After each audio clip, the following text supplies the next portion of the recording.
नमस्कार दोस्तों, NLM education में आपका हार्दिक अभिनंदन है, स्वागत है। मित्रों, आज हम जो चर्चा कर रहे हैं वो आपके एग्जाम की दृष्टि से कर रहे हैं। हम लोक प्रशासन पर चर्चा करेंगे।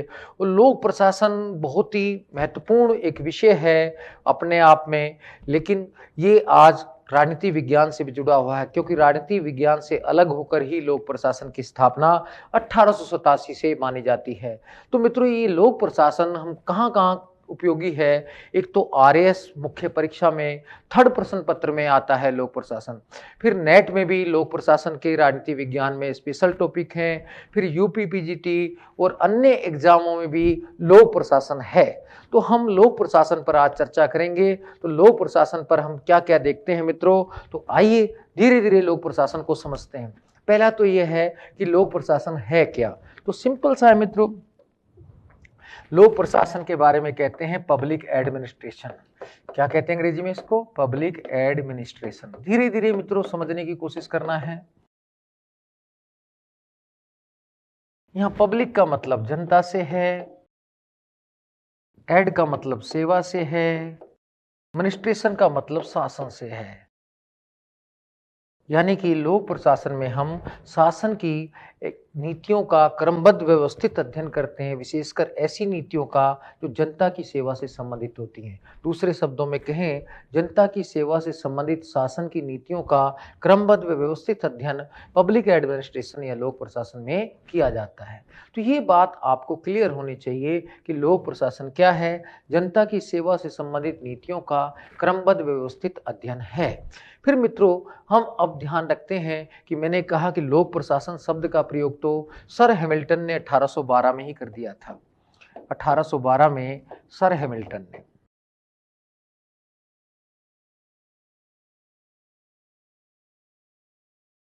हैमिल्टन ने बेसिकली 1812 में लोक प्रशासन शब्द का सर्वप्रथम प्रयोग किया था।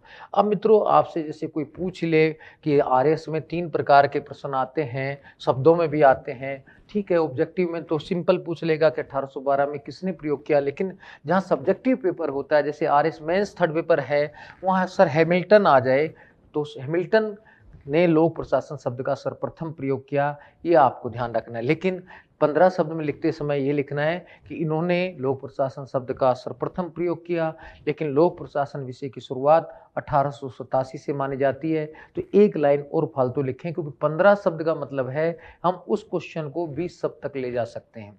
तो 20% प्लस माइनस का रेशियो रहता है मुख्य परीक्षा में। तो इस प्रकार से आप अभ्यास भी करते रहें लिखने का। तो आरएस के विद्यार्थियों से मेरा विशेष निवेदन है कि आप इस तरीके की प्रैक्टिस, लिखने की प्रैक्टिस करते रहें। मैं आज क्वेश्चन भी आपको लास्ट में दूंगा, आप उन्हें लिखकर इस नंबर पर, जो कोचिंग का नंबर है उस पर व्हाट्सएप नंबर भी है, वो उस पर सेंड कर दें। और जो बच्चे जयपुर में रह रहे हैं वो डायरेक्ट संडे को आकर मुझसे चेक भी करा लें। मैं उनका without any fees, any cost check करने को तैयार हूँ। वो दोपहर में 1 बजे आ जाएं और मुझसे अपना पेन पर लिख लाएं। मैं तीनों प्रकार के जो उनके 15, 50 और 100 शब्दों के जो क्वेश्चन आंसर हैं, भाई लिखा कैसे, क्योंकि मुख्य परीक्षा में लिखना ही सबसे बड़ा है, लेखन शैली ही सबसे इंपॉर्टेंट है। कि जितना हम अच्छा लिखेंगे उतना अच्छा हमारे अंक आएंगे और हमारा सिलेक्शन आसानी से होगा। तो आइए मित्रों, ये बात तो मैंने आपको बता दी। और 1887 से बेसिकली लोक प्रशासन विषय की शुरुआत मानी जाती है। कि लोक प्रशासन विषय की शुरुआत कब से मानी जाती है? 1887 से। 1887 में कहते हैं जब वुड्रो विल्सन ने पॉलिटिकल साइंस क्वार्टरली मैगजीन में, कौन सी मैगजीन में? पॉलिटिकल साइंस क्वार्टरली मैगजीन में द स्टडी ऑफ एडमिनिस्ट्रेशन,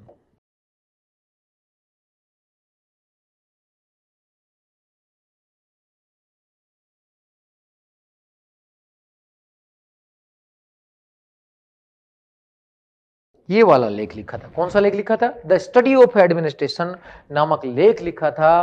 और इस लेख में उन्होंने कहा था कि संविधान का निर्माण करना सरल है, लेकिन संविधान का क्रियान्वयन करना कठिन है। इसलिए हमें क्रियान्वयन पर बल देना चाहिए और राजनीति विज्ञान से लोक प्रशासन को अलग कर एक स्वतंत्र विषय बनाना चाहिए। तो ये बेसिकली वुड्रो विल्सन ने कहा था। तो ये आपको ध्यान में मित्रों रखना है कि बेसिकली लेख कौन सा था? The study of administration. किस मैगजीन में आया था? Political science quarterly quarterly magazine में आया था। कब आया था?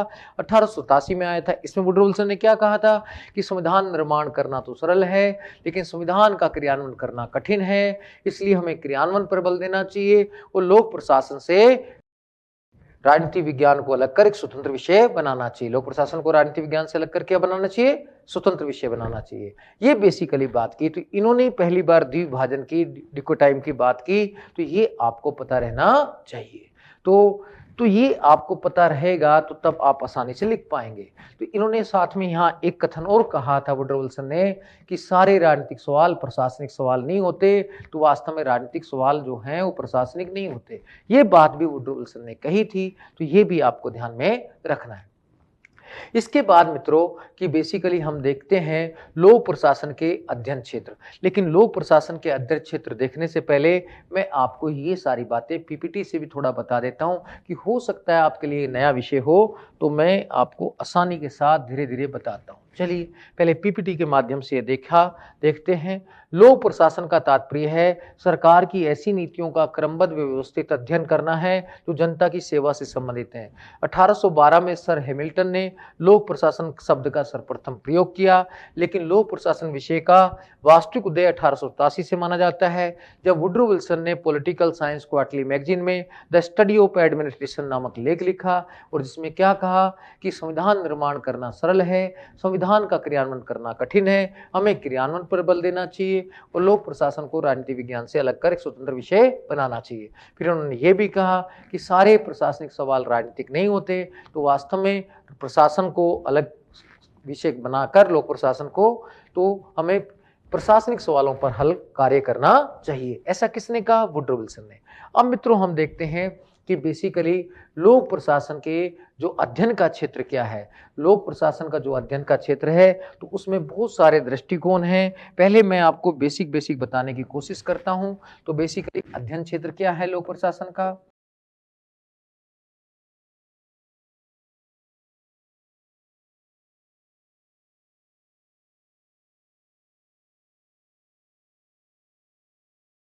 अब लोक प्रशासन का अध्ययन क्षेत्र क्या है, इसको लेकर बहुत सारे दृष्टिकोण हैं, तो आपको वो दृष्टिकोण ध्यान रखना है। मेनली 4 दृष्टिकोण तो प्रचलित ही हैं, उनको चारों को आपको ध्यान रखना है। पहला है बेसिकली संकीर्ण दृष्टिकोण,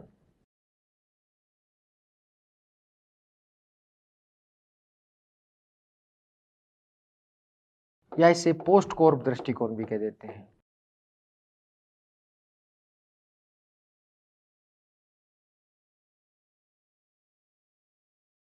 क्या कहते थे? पोस्ट कोर्ब दृष्टिकोण। ये आपको ध्यान रखना है। तो बेसिकली दूसरा दृष्टिकोण क्या है? वो है व्यापक दृष्टिकोण।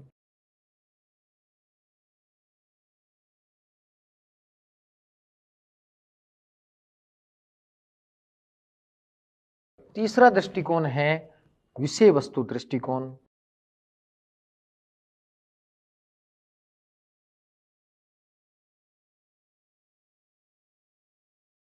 चौथा जो दृष्टिकोण है वो भी आपको मित्रों ध्यान रहना चाहिए, वो है लोक प्रशासन बनाम निजी प्रशासन।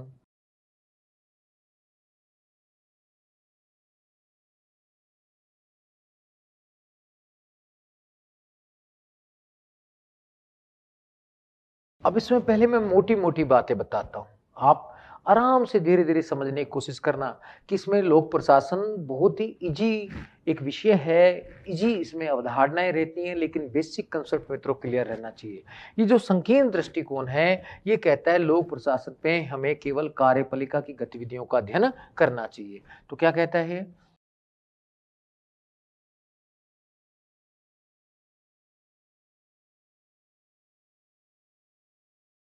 लोक प्रशासन में केवल हमें कार्यपालिका की गतिविधियों का अध्ययन करना चाहिए, ये संकीर्ण दृष्टिकोण कहता है। ये पोस्ट कोर्ब कहेंगे आप क्या है? ये पोस्ट कोर्ब की बात बेसिकली लूथर गुलिक ने की थी।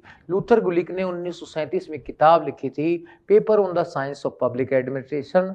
तो उस किताब में इन्होंने कहा था मुख्य कार्यपालिका के 7 कार्य होते हैं, तो वो 7 कार्यों का नाम ही पोस्ट कोर्ब है। जैसे पी से प्लानिंग यानी कि नियोजन करना, ओ से ऑर्गेनाइजेशन यानी कि संगठित करना, एस से स्टाफिंग यानी कि स्टाफ को भर्ती करना, डी से डायरेक्टिंग यानी कि निर्देश करना, सीओ से कोऑर्डिनेटिंग यानी कि समन्वय करना, आर से रिपोर्टिंग यानी कि रिपोर्ट करना, बी फॉर बजटिंग यानी कि बजट प्रस्तुत करना या बजट बनाना। तो ये 7 कार्य उन्होंने मुख्य कार्यपालिका के बताए थे, इसलिए बेसिकली कहते हैं कि इन्होंने पोस्ट कॉर्प दृष्टिकोण दिया।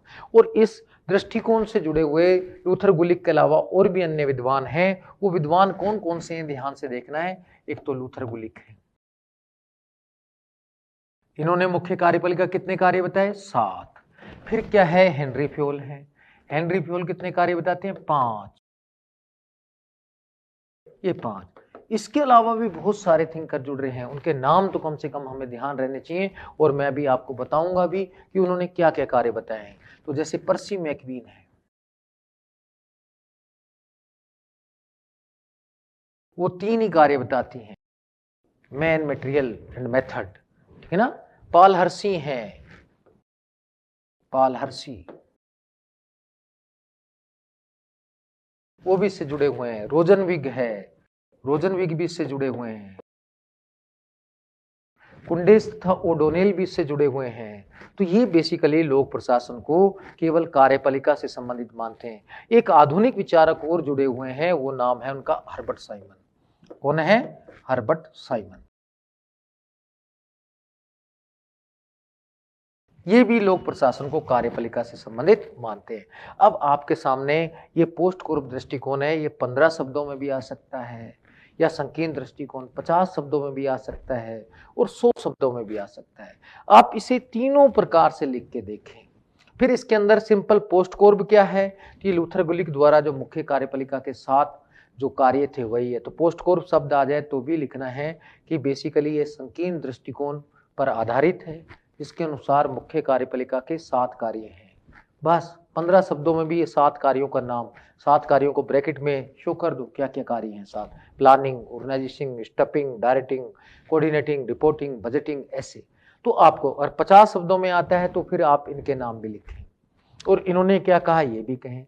फिर लास्ट में आलोचना भी थोड़ा सा लिखना चाहिए। कमी क्या है, केवल कार्यपालिका से संबंधित मानता है इसलिए इसकी आलोचना होती है। महत्व क्या है, इन्होंने कहीं ना कहीं लोक प्रशासन के विशेष क्षेत्र को बढ़ावा दिया है, ये इनका महत्व भी है। भाई 100 शब्दों में आता है तो आपको आलोचना महत्व पूरा लिखना है, एक एक लाइन लिख देना। लेकिन जब 50 ही शब्दों में आता है तो आलोचना और एक शब्द में लिखना और महत्व भी। जैसे कमी क्या है, इस दृष्टिकोण की कमी है कि संकीर्ण क्षेत्र है, कार्यपालिका से संबंधित ही मानते हैं, लेकिन महत्व क्या है, लोक प्रशासन के विशेष क्षेत्र को बढ़ावा देते हैं। ठीक है ना। तो ये आपको ध्यान में रखना है, इसमें आपको गड़बड़ नहीं करना है। तो ये सारी बातें पता रहनी चाहिए। फिर इसके बाद मित्रों जो व्यापक दृष्टिकोण है, व्यापक दृष्टिकोण कहता है लोक प्रशासन सरकार के तीनों अंगों से संबंधित है, सरकार के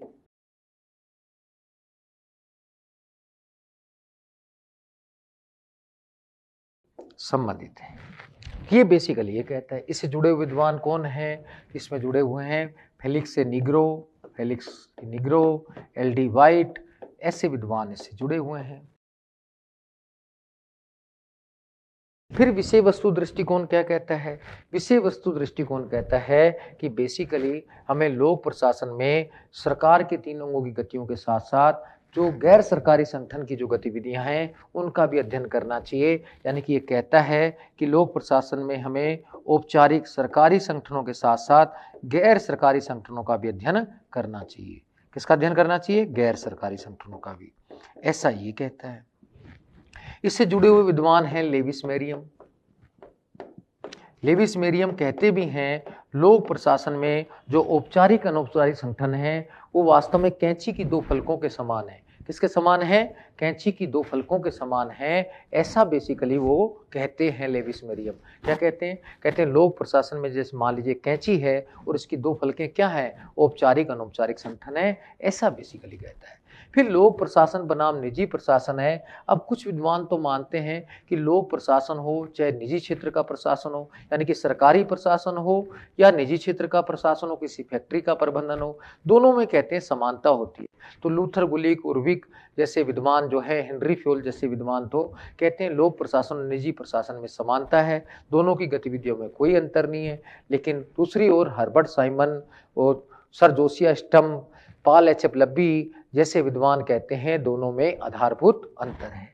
तो यहाँ पर ये बहस है कि लोक प्रशासन और निजी प्रशासन में समानता होती है कि अंतर होती है। तो ये दृष्टिकोण भी थोड़ा आपको ध्यान में रखना है। इस पर भी आपके क्वेश्चन आ सकते हैं, सिंपल ऑब्जेक्टिव क्वेश्चन भी आ सकते हैं नेट में अगर यूपी पीजीटी देंगे, एमपी पीजीटी देंगे तो। और साथ में आरएस वालों के लिए भी ये पोर्शन बहुत इंपॉर्टेंट है। तो मित्रों आपसे निवेदन है, आप जो आरएस से विशेषकर बच्चा जुड़ा हुआ है वो हर को लिख कर देखे, तभी उसका काम चलेगा, अन्यथा उसका विकास नहीं होगा। तो मैं अब आपको एक एक चीज के बारे में बता रहा हूं। सबसे पहले हम चर्चा करेंगे संकीर्ण दृष्टिकोण पर। तो आइए पीपीटी के माध्यम से मैं दोबारा से आपको संकीर्ण दृष्टिकोण बताता हूं। संकीर्ण दृष्टिकोण यानी कि पोस्टकॉर्प दृष्टिकोण, इसके अनुसार लोक प्रशासन कार्यपालिका की गतिविधियों से संबंधित है। तो वास्तव में पहला जो इससे जुड़ा हुआ विद्वान है, और सबसे मेन जो विद्वान है वह लूथर गुलिक है। लूथर गुलिक अपनी किताब लिखते हैं paper on the science of public administration 1937 में, और इसमें मुख्य कार्यपालिका के 7 कार्य बताते हैं। वो 7 कार्य क्या हैं? पोस्टकॉर्प हैं। जैसे P for planning, O for organising, S for staffing, D for directing, CO का मतलब कोऑर्डिनेटिंग, और R का मतलब रिपोर्टिंग, B का मतलब बजटिंग। तो ये 7 कार्य है। आप इसको हिंदी मीडियम है तो रोमन लिपि में लिखें, ऐसे लिखें प्लानिंग, ऑर्गेनाइजिंग,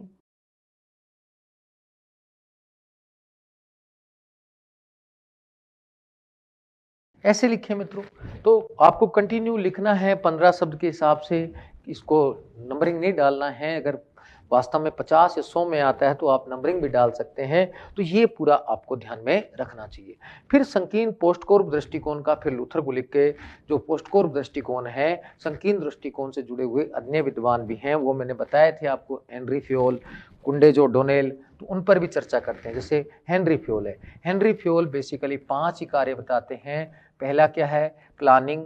दूसरा कौन सा है? ऑर्गेनाइजिंग। तीसरा कौन सा है? कोऑर्डिनेटिंग जो है। फिर क्या है कि बेसिकली अपना कंट्रोलिंग। तो बेसिकली ये बताते हैं, तो 5 कार्य बताते हैं। पोक कोक, पोक कोक, पोक कोक। तो बेसिकली यह आपको ध्यान रखना है। एक सी और आएगा इसमें, पोक कोक। तो इसमें है प्लानिंग, P फॉर प्लानिंग, फिर ऑर्गेनाइजिंग, फिर क्या है? कंट्रोलिंग, फिर क्या है? कोऑर्डिनेटिंग, फिर क्या है? कमांडिंग। तो ये इन्होंने 5 कार्य बताए थे। कौन कौन से 5 कार्य बताए थे? प्लानिंग, ऑर्गेनाइजिंग,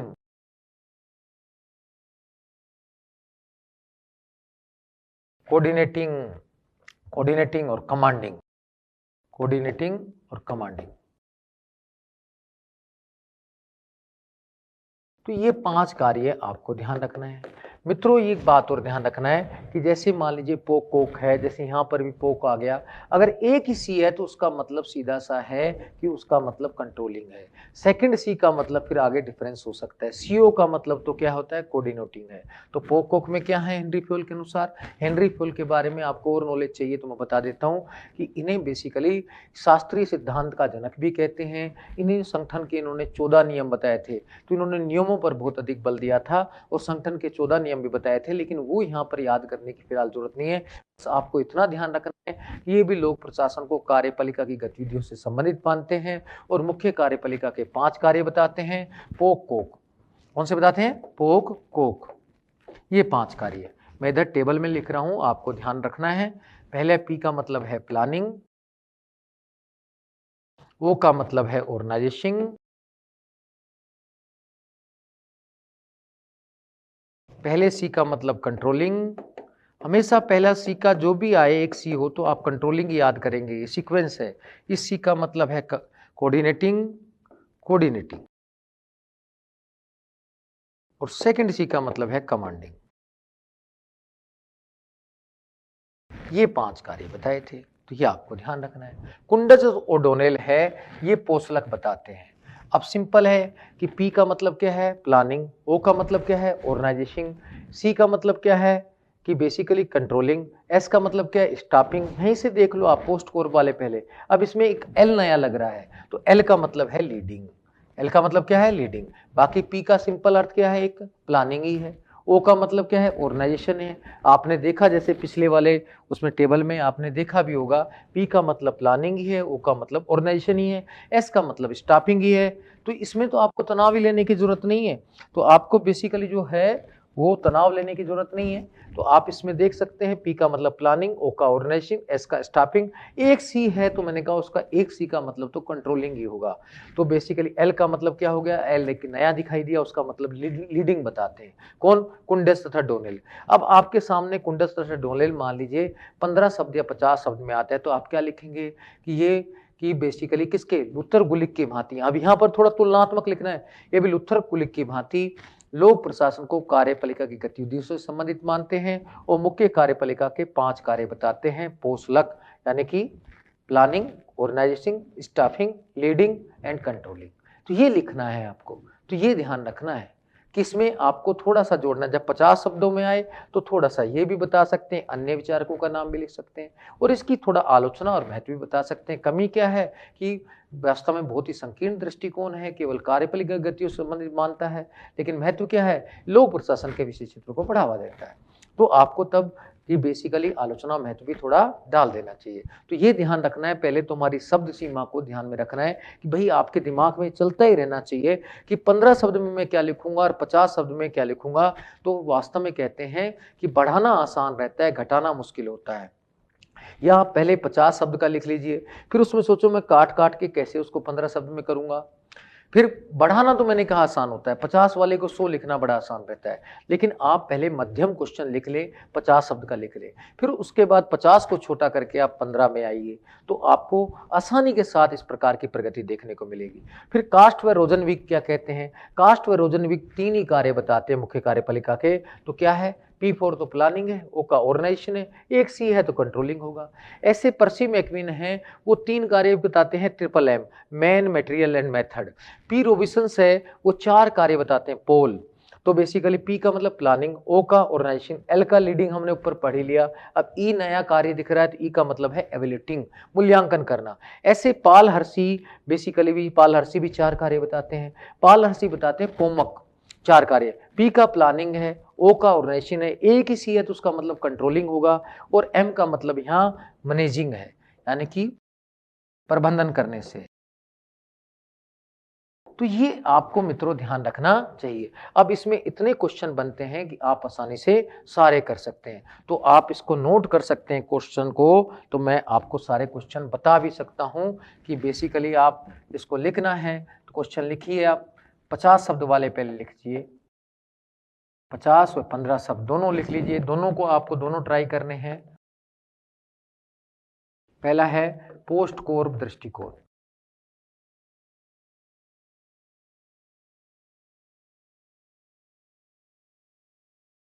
ठीक है, ये लिखना है। फिर दूसरा आपको लिखना है पोक कोक, वह हेनरी फ्यूल।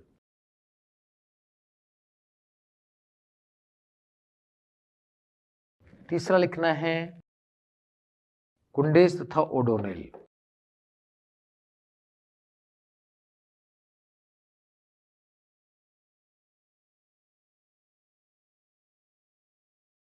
चौथा आपको लिखना है पाल हर्सी।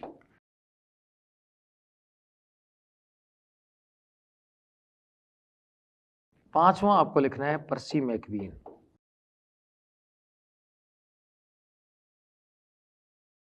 छठा क्वेश्चन बन जाएगा पोस्ट कोर दृष्टिकोण के समर्थक।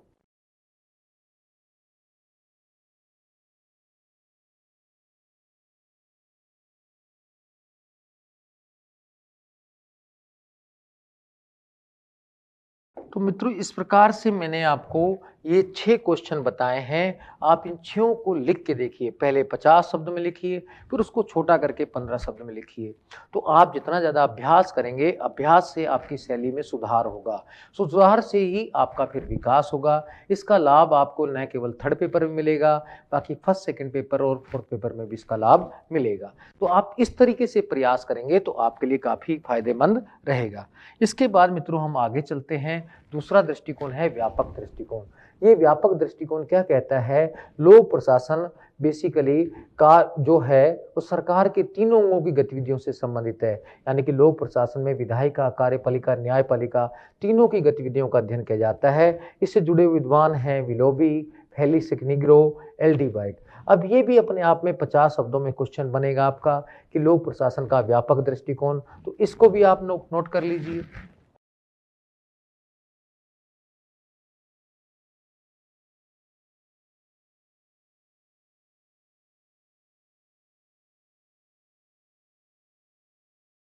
ये भी 50 शब्दों में आप लिख लीजिए। फिर इसको कम करके 15 शब्दों में भी कोशिश कर लीजिएगा। अगला है कि पाठ्य विषय वस्तु दृष्टिकोण, सब्जेक्ट मैटर जो दृष्टिकोण है वो ये क्या कहते हैं, लोक प्रशासन में हमें औपचारिक, औपचारिक का मतलब रहता है सरकारी और गैर सरकारी, अनौपचारिक का मतलब क्या है, गैर सरकारी, दोनों संगठनों का अध्ययन करना चाहिए। इससे जुड़े विद्वान कौन से हैं, लेविस मेरियम हैं। कौन है, लेविस मेरियम। ये इनका कथन भी है, कहते हैं औपचारिक अनौपचारिक संगठन जो हैं लोक प्रशासन के लिए बेसिकली कैंची की दो फलकों के समान है, यानी कि दोनों ही महत्वपूर्ण हैं। कि पाठ्य विषय वस्तु का भी आप 50 शब्दों में लिख के देख लीजिए। फिर आप लेविस मेरियम को 15 शब्द में भी लिख के देख लीजिए। दोनों कोशिश करनी है आपको। ये 15 शब्द में लिख के देखिए कि जितना ज़्यादा अभ्यास करेंगे आपके क्वेश्चन उतने अच्छे सकारात्मक बनते रहेंगे। अब आप कहेंगे सर हमारे तो सिलेबस में ऐसा लिखा नहीं, लोक प्रशासन का संकीर्ण दृष्टिकोण। मित्रों आपका जो टॉपिक दे रखा है आगे भी देखेंगे सारे के सारे हैं, तो आप इसमें परेशान होने की जरूरत नहीं है, तो ये ध्यान रखना है। अगला मित्रों हम देखते हैं लोक प्रशासन बनाम निजी प्रशासन को लेकर। तो लोक प्रशासन जो बनाम निजी प्रशासन है भाई, इसमें समानता है कि अंतर है, इसको लेकर चौथा दृष्टिकोण संबंधित है। तो अनेक विद्वान तो क्या मानते हैं, लोक प्रशासन निजी प्रशासन को समान मानते हैं, जैसे Gulick, Urwick, Follett, Woodrow Wilson. MP Follett है, लूथर गुलिक है, उर्विक है, हेनरी फ्योल है, एमपी फोलेट है, वुड्रो विल्सन है। तो सिंपल है कि लोक प्रशासन बनाम निजी प्रशासन, ये स्वयं में ही आपके सामने 50 शब्दों में क्वेश्चन आ जाए, तो एक मोटा मोटा क्वेश्चन आ जाए, तो आपको तो खाली लिखना है कि निम्न विद्वान तो समानता मानते हैं, निम्न विद्वान अंतर मानते हैं। और अंतर क्या क्या मानते हैं, कौन से अंतर मानते हैं, तो वो भी आपको ध्यान में आगे रखना है, और उनके बारे में भी अलग अलग क्वेश्चन आ सकता है। तो समानता कौन कौन मानते हैं, लूथर गुलिक, उर्विक, हेनरी फ्योल, फोलेट और वुड्रो विल्सन। आगे चलते हैं मित्रों, अंतर कौन कौन करते हैं, अंतर करते हैं विद्वान Herbert Simon, sir Josiah Stamp, Paul H Appleby, Peter Drucker, Felix Nigro. लेकिन मित्रों आपके सामने 50 शब्द या 15 शब्द में ये भी क्वेश्चन आ सकता है, लोक प्रशासन बनाम निजी प्रशासन और हर्बर्ट साइमन, लोक प्रशासन बनाम निजी प्रशासन सर जोसिया स्टम्प, लोक प्रशासन बनाम निजी प्रशासन पॉल एच एपलबी, लोक प्रशासन बनाम निजी प्रशासन पीटर डरकर, लोक प्रशासन बनाम निजी प्रशासन फेलिक्स निग्रो। तो तब भी आपको थोड़ा सा इनके बारे में और गहन ज्ञान रहा होगा, क्योंकि आप जो परीक्षा दे रहे हैं बहुत ही मेहनत की परीक्षा है, और इसमें गहन अध्ययन भी पूछ लिया जाता है, कोई मायने नहीं रखता। तो हर्बर्ट साइमन कहते हैं लोक प्रशासन निजी प्रशासन में आधारभूत अंतर है, और इसमें 3 अंतर मेन देखने को मिलते हैं। एक तो लोक प्रशासन में नौकरशाही पाई जाती है, फिर लोक प्रशासन में राजनीतिक हस्तक्षेप पाया जाता है, फिर लोक प्रशासन में लाल फीताशाही पाई जाती है, यानी कि कार्यों में देरी पाई जाती है, जबकि निजी प्रशासन में तीनों चीजें नहीं पाई जाती। तो क्या कहते हैं हर्बर्ट साइमन, हर्बर्ट साइमन कहते हैं लोक प्रशासन में नौकरशाही, राजनीतिक हस्तक्षेप और लाल फीताशाही देखने को मिलती है, जबकि निजी प्रशासन में नहीं। ऐसे सर जोसिया स्टम्प 2 अंतर बताते हैं लोक प्रशासन निजी प्रशासन में। ये कहते हैं लोक प्रशासन में एक रूपता पाई जाती है और वित्तीय नियंत्रण पाया जाता है, सरकार का वित्तीय नियंत्रण होता है, लेकिन निजी प्रशासन में एक रूपता नहीं पाई जाती है, क्योंकि निजी प्रशासन तो अपने हिसाब से ही चलता है और साथ में वहाँ वित्तीय नियंत्रण भी नहीं होता। पॉल एचएलबी जो हैं वो लोक प्रशासन निजी प्रशासन में बेसिकली 3 अंतर बताते हैं। पॉल एच एपलबी ने तो भारत का अध्ययन भी किया था, तो ये भी आपको ध्यान में मित्रों रखना है। तो पॉल एच एपलबी जो हैं वो 3 अंतर बताते हैं। पहला कहते हैं व्यापकता का, फिर जवाबदेही का, हस्तक्षेप का। कहते हैं जो लोक प्रशासन है वो निजी प्रशासन की तुलना में व्यापक होता है, जनता के प्रति जवाबदेही होता है और इसमें राजनीतिक हस्तक्षेप भी पाया जाता है, जबकि निजी प्रशासन में व्यापकता नहीं होती, जवाबदेहिता नहीं होती और राजनीतिक हस्तक्षेप भी नहीं पाया जाता। पीटर डरकर हैं वो लोक प्रशासन निजी प्रशासन में अंतर करते हुए कहते हैं जो निष्पादन है, परफॉर्मेंस है, वो निजी प्रशासन की अच्छी होती है। फेलिक्स निग्रो कहते हैं ये उद्देश्य के आधार पर अंतर करते हैं। किसके आधार पर अंतर करते हैं? उद्देश्य के आधार पर। इनका कहना है कि लोक प्रशासन का उद्देश्य कल्याण रहता है, जबकि निजी प्रशासन का उद्देश्य लाभ रहता है। तो ये बेसिकली 5 विद्वान अंतर करते हैं। इनको भी आप क्वेश्चन बना बना के मित्रों देखेंगे तो आपका विकास होगा। तो आप यहाँ 50 और 15 शब्द के सारे क्वेश्चन बनाइए और फिर कहीं ना कहीं या तो मेरे को व्हाट्सअप कर दीजिए, या आप ऐसा कीजिए कि भाई मेरे से संडे को मेरे पास समय रहता है कि आप 1 बजे आकर मेरे से चेक भी डायरेक्ट करवा सकते हैं। तो आप जो भी रास्ता अच्छा लगे उसमें आपको मेहनत करनी है। आगे चलते हैं मित्रों, लोक प्रशासन का विकास। अब लोक प्रशासन जो है विषय का विकास कैसे हुआ है? लोक प्रशासन का विकास तो पहला तो है प्रक्रिया के रूप में विकास, दूसरा है विषय के रूप में विकास। तो इस पर भी मित्रों हम चर्चा करते हैं। प्रक्रिया के रूप में तो लोक प्रशासन प्राचीन काल से ही चला आ रहा है, लेकिन विषय के रूप में मैंने बताया है कि 1887 से इसकी शुरुआत मानी जाती है, जब वुड्रो विल्सन ने द स्टडी ऑफ एडमिनिस्ट्रेशन लेख लिखा और लोक प्रशासन निजी प्रशासन में विभाजन करने की बात की और कहा लोक प्रशासन को राजनीति विज्ञान से अलग कर एक स्वतंत्र विषय बनाया जाए। प्रक्रिया में भी देखते हैं कुछ क्वेश्चन आ जाते हैं हमारे, तो वैसे कहते हैं कौटिल्य ने भी प्राचीन काल में क्या कहा था कि लोक प्रशासन पर चर्चा की थी, प्रशासनिक ढांचे की व्यापक चर्चा की थी। फिर चीन का दर्शन है कन्फ्यूशियसवाद, उसमें भी लोक प्रशासन की या प्रशासनिक गतिविधियों की चर्चा पर बल दिया गया था। फिर मैकियावेली जो इटालियन विचारक थे वो भी अपनी पुस्तक प्रिंस में बेसिकली लोक प्रशासनिक गतिविधियों पर या प्रशासन की गतिविधियों पर चर्चा करते हैं। फिर जर्मन में एक आया था कैमरलवाद। कैमरलवाद भी प्रशासनिक गतिविधियों का सूक्ष्म गहन अध्ययन करता है। इस कैमरलवाद से जुड़े हुए विद्वान हैं मार्टिन वंटन और जॉर्ज ग्रांट। ये कैमरलवाद आपको ध्यान रखना है, इसे भी 50 शब्दों में और 15 शब्दों में तैयार करके रखना है, और जो ऑब्जेक्टिव वाले भी इसको ध्यान रखें कि ये हो सकता है। तो ये भी आप ध्यान रखेंगे क्योंकि ये बहुत इंपॉर्टेंट क्वेश्चन है, तो आपसे पूछेगा तो आप इसको बताएंगे कि कैमरलवाद बेसिकली जर्मनी में एक समूह था विचारकों का जो बेसिकली प्रशासनिक प्रक्रियाओं का अध्ययन करता है, लोग प्रशासन से संबंधित गतिविधियों का सूक्ष्म गहन अध्ययन करता है। इससे जुड़े विद्वान मार्टिन वंटन, जॉर्ज ग्रांट जैसे विद्वान थे, तो आपको ये पता रहना चाहिए। लेकिन यहाँ लोक प्रशासन का विकास एक विषय के रूप में नहीं हुआ था, विषय के रूप में शुरुआत तो 1887 में हुई थी। तो ये आपको लिख के देखना है, अगर लिख के देखेंगे तो आपका विकास हो जाएगा। तो फिर मैंने बताया विषय के रूप में विकास कब हुआ? 1887 में हुआ था, जब वुड्रो विल्सन ने पॉलिटिकल साइंस क्वार्टरली मैगजीन में द स्टडी ऑफ एडमिनिस्ट्रेशन नामक लेख लिखा था, और उसमें कहा था संविधान का निर्माण करना सरल है लेकिन क्रियान्वयन करना कठिन है, हमें क्रियान्वयन पर बल देना चाहिए और लोक प्रशासन को राजनीति विज्ञान से अलग कर स्वतंत्र विषय बनाना चाहिए। लेकिन मित्रों एक बात और ध्यान रखनी है, जो ये लेख लिखा था द स्टडी ऑफ एडमिनिस्ट्रेशन, इसके कुछ 2 अन्य नाम भी हैं। अन्य नाम क्या है? The art of government and notes on administration. तो ये भी ध्यान रखना है। अब डर मत जाना, जैसे सिंपल आ जाए आपके सामने द आर्ट ऑफ गवर्नमेंट, तो आर्ट ऑफ गवर्नमेंट क्या है? द स्टडी ऑफ एडमिनिस्ट्रेशन का ही दूसरा नाम है। तो आपके सामने ऐसे आ गया द आर्ट ऑफ गवर्नमेंट, तो अब आप कहेंगे ये तो नया क्वेश्चन आ गया। नया क्वेश्चन कुछ नहीं है, ये बेसिकली उसी का नाम है, द स्टडी ऑफ एडमिनिस्ट्रेशन का ही दूसरा नाम है।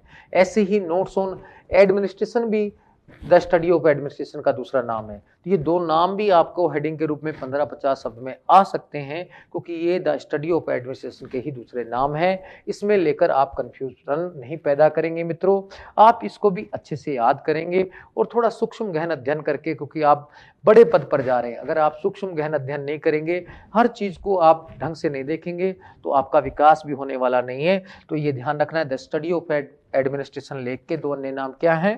द आर्ट ऑफ गवर्नमेंट, एक नोट्स ऑन एडमिनिस्ट्रेशन। अब मित्रों हम क्या है सिंपल देखते हैं कि लोक प्रशासन जो विषय का विकास हुआ है, आज तक का विकास पूरा लोक प्रशासन का देखते हैं तो 6 चरण बनते हैं, लेकिन फेलिक्स निग्रो जैसे विद्वान केवल इसके 5 चरणों की चर्चा करते हैं। तो मैं आपको धीरे धीरे वो भी मोटा मोटा बताता हूँ, फिर मैं नेक्स्ट वीडियो में एक एक चरण को खोल खोल कर बताऊंगा। तो पहले तो हम आज फर्स्ट चरण की चर्चा करते हैं। पहले तो 6 चरण में प्रथम चरण क्या कहता है? द्विभाजन पर बल देता है।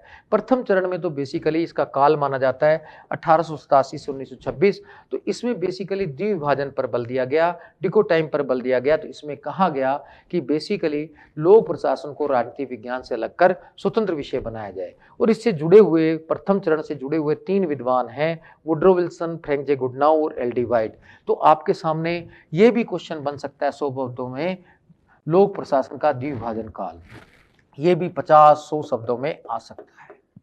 तो इसको कैसे लिखेंगे, इसके बारे में भी आपको नॉलेज होनी चाहिए। अब आप कहेंगे कि हम अर्थ विषय में लिखा है, उसमें जो लोक प्रशासन का अध्ययन क्षेत्र है, प्रबंधन वाला टॉपिक है, वो इसी से संबंधित है। तो पहला कारण है काल है द्विभाजन काल। ये 1887 से 1926 का है। इस काल में विद्वानों ने कहा था कि राजनीति विज्ञान से लोक प्रशासन को अलग कर एक स्वतंत्र विषय बनाया जाए। उसमें पहला नाम आता है वुड्रो विल्सन का।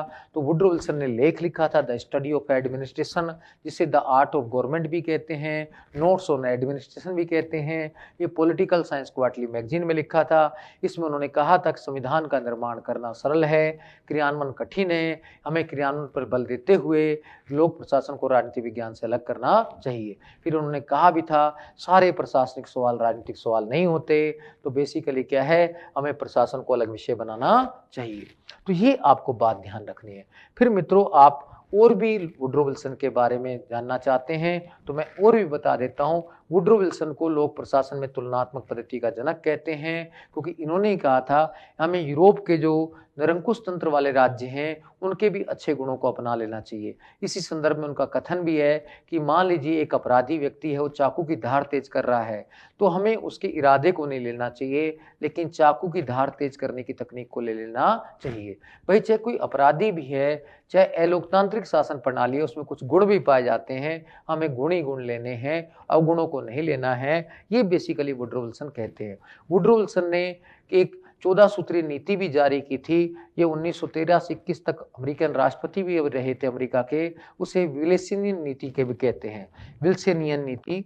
अब विल्सनियन नीति क्या है कि विल्सनियन नीति यही है कि जो विल्सन ने 14 सूत्रीय नीति बताई थी अंतर्राष्ट्रीय शांति और लोकतंत्र के विकास के लिए, तो उसी को विलेसियन नीति भी कह देते हैं। तो इसमें आपको डरने की जरूरत नहीं है। उसी के अनुरूप उन्होंने अंतर्राष्ट्रीय शांति और सुरक्षा पर बल दिया, राष्ट्र संघ का समर्थन किया। इसमें उन्होंने लोकतंत्र के विस्तार पर, मताधिकार के विस्तार पर बल दिया था। तो वुड्रो विल्सन कहते हैं शांति की नीति को ही विल्सनियन नीति कहते हैं। तो ये आपको ध्यान में रखना है। फिर इस काल से जुड़े हुए दूसरे विद्वान हैं फ्रैंक जे गुडनाउ। इन्हें अमेरिकी लोक प्रशासन का जनक भी कहते हैं। 1900 में इन्होंने किताब लिखी थी पॉलिटिक्स एंड एडमिनिस्ट्रेशन। तो ये भी आपको ध्यान रखना है कि गुडनाउ ने 1900 में किताब क्या लिखी थी, पॉलिटिक्स एडमिनिस्ट्रेशन। तो ये आपको पता रहना चाहिए।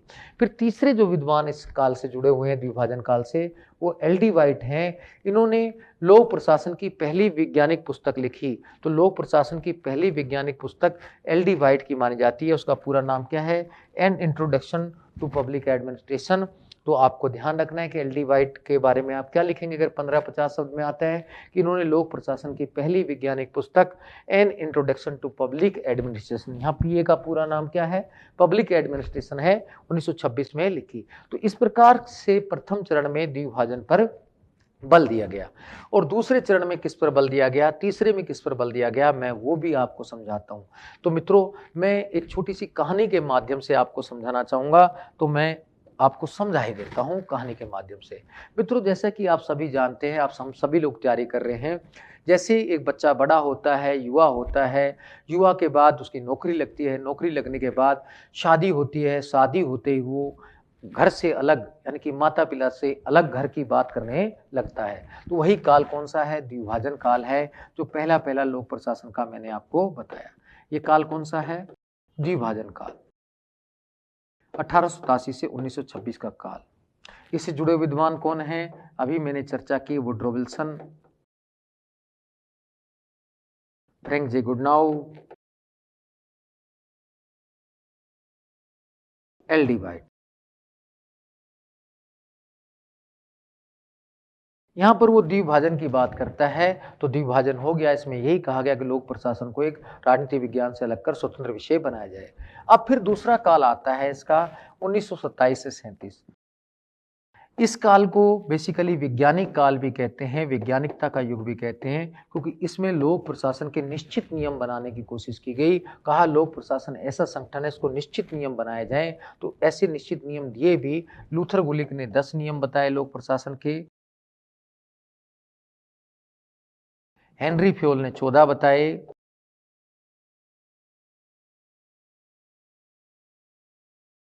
एल उर्विक जो थे उन्होंने पहले 8 नियम बताए, बाद में 29 नियम बताए। तो इस काल में वैज्ञानिकता पर बल दिया गया। तीसरा काल जो है वो तीसरा काल यह है कि इसको चुनौती का काल कहते हैं, क्योंकि लोक प्रशासन विज्ञान तो था नहीं, इसमें वैज्ञानिक बनाने की कोशिश की दूसरे काल में। तो 38 से 48 वाला काल है, 47 तक काल है। इस काल में बेसिकली कहा गया कि लोक प्रशासन एक विज्ञान नहीं है, इसको वैज्ञानिक बनाने का प्रयास ना किया जाए। इस काल से जुड़े विद्वान राहबर्ट डहल और हर्बर्ट साइमन हैं, ये भी आपको ध्यान में रखना चाहिए।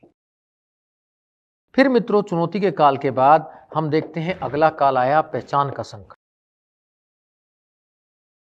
पहचान का संकट का काल, पहचान के संकट के काल के बारे में देखते हैं। तो चौथा काल कौन सा आया? पहचान का संकट।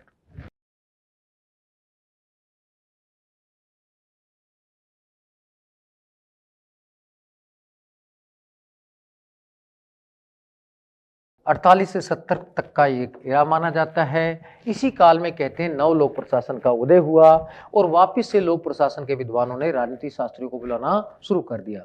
जब कहते हैं कि चाहे पिता बेटा आरएस क्यों ना बन जाए, लेकिन जब पिता के साथ रहता है लोग उसे पिता के नाम से ही जानते हैं। इसलिए बेसिकली यहाँ कहते हैं पहचान का संकट आ गया, क्योंकि उन्होंने वापिस राजनीति शास्त्रियों को अपने सम्मेलन में बुलाना शुरू कर दिया। और इसी काल में नव लोक प्रशासन का भी उदय हुआ था। वास्तव में नव लोक प्रशासन का जो उदय हुआ था, तो नव लोक प्रशासन का उदय हम 1968 के मिनो बुक सम्मेलन से मानते हैं। तो बेसिकली ये ध्यान में आपको रख सकते हैं। तो नव लोक प्रशासन का जो मिनो बुक सम्मेलन हुआ था उसकी अध्यक्षता ड्वाइट वाल्डो ने की थी, लेकिन महत्वपूर्ण भूमिका फ्रैंक मेरी ने की थी। और नव लोक प्रशासन में एनपीए में 5 बातों पर बल दिया जाता है। वी क्रैक, यहाँ V का मतलब वैल्यू है, और C का मतलब चेंज से है, परिवर्तन से है, R का मतलब रिलेवेंस से है, E का मतलब इक्वलिटी से है, और C लास्ट वाला C है उसका मतलब है कंज्यूमर ओरिएंटेड से है। तो इसमें 5 बातों पर विशेष बल दिया गया नव लोक प्रशासन में, ये भी आप ध्यान रख सकते हैं। लेकिन मैं इनको मित्रों अभी तो आपको बेसिक बता रहा हूँ, फिर मैं ये सारे काल आपको डिटेल से बताऊंगा। आप इसमें परेशान मत होना, लेकिन आज सिर्फ सुन लो। तो सुन भी लेंगे तो कुछ जहन में जाएगा, तो मैं नेक्स्ट वीडियो में इन पर एक एक गहन रूप से चर्चा करूंगा। लेकिन आज मैं आपको सतही जानकारी इसलिए दे रहा हूं ताकि आप अपनी पृष्ठभूमि तैयार कर सकें। इसके बाद जो अगला काल है 5वां काल, वो बेसिकली कहते हैं लोक नीति का काल है। लोक नीति के काल की शुरुआत कब से मानते हैं? 71 से ये 90 तक चला।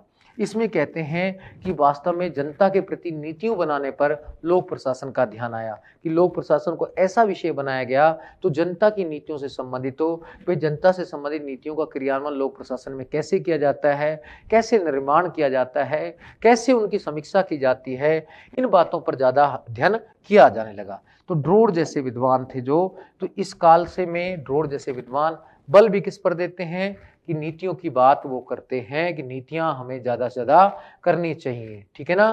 तो कोइनिंग जैसे विद्वान, ड्रोड जैसे विद्वान ये बातें ज्यादा करते हैं। तो ये लोक नीति वाला काल है, तो इसमें आपको तनाव नहीं लेना। इसके बाद जो अगला काल आया, जो अब चल भी रहा है 91 से अब तक का काल, इसमें राज्य बनाम बाजार है।